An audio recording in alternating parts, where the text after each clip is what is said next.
Hello, everybody. I have a special guest here today. Her name is Denise Rogers, someone I've known for a long time, and she's got a lot of stories to tell. But why we want to share some of these stories is because of the work that God has done. But I'm going to start at the beginning of this one because I think it can be helpful just to identify with what she went through as a teenager. So the question I'm going to ask Denise is, what is it like living with an eating disorder? What is an eating disorder and when did it start for you? Perhaps you can just tell us your story a little bit. Um, so when I was a teenager, about 14, 15 years old,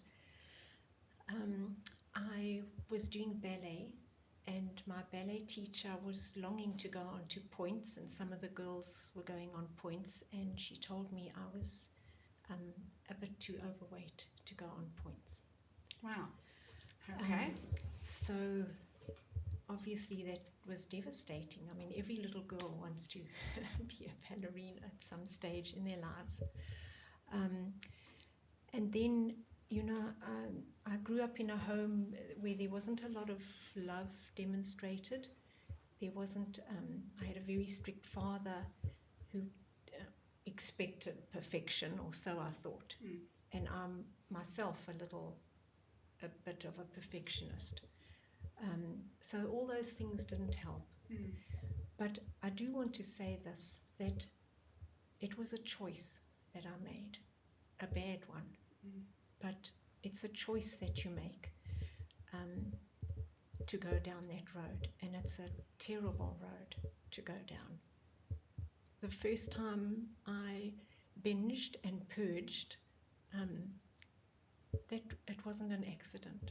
It was a decision that I made. So what went through your mind? Was it, I want to get this ballet thing right, and so I need to lose weight? Was it a thing of an act of, this is the way I'm going to control the process? Or was it not even that complicated? Was it just a response? What started that very first moment? Because as you say, it's a choice, but what was your thinking around that choice? I think I was trying to work out in my mind how to lose weight.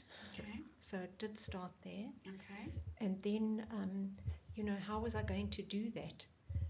Because I couldn't, I didn't want to stop eating. Yeah. Well, I mean, we have to eat as well. Yeah. We have to eat to live. So how do you do that?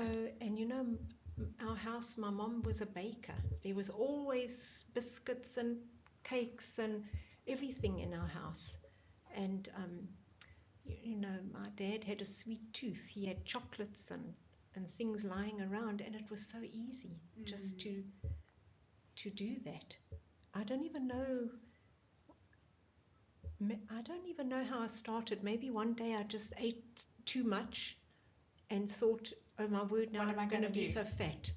Right. It's going to make me so fat. And so I threw it up, and it just really started this cycle that had such a grip on me.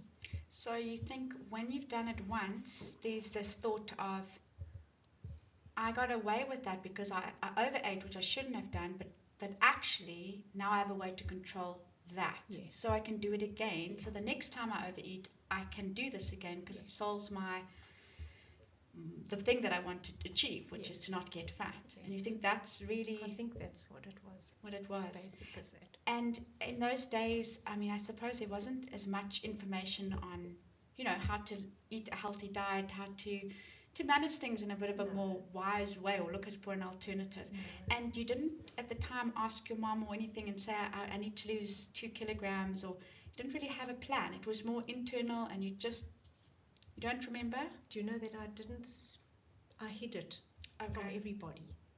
And for 25 years, wow. I battled. It's a very long time.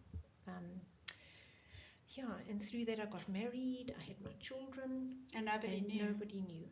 Until one day I went into a public library and I found a book. I was so ashamed of what I did. So ashamed. I mean, I thought if anybody ever found out, they'd sentence me to death or something, It was just that horrible thing that I did.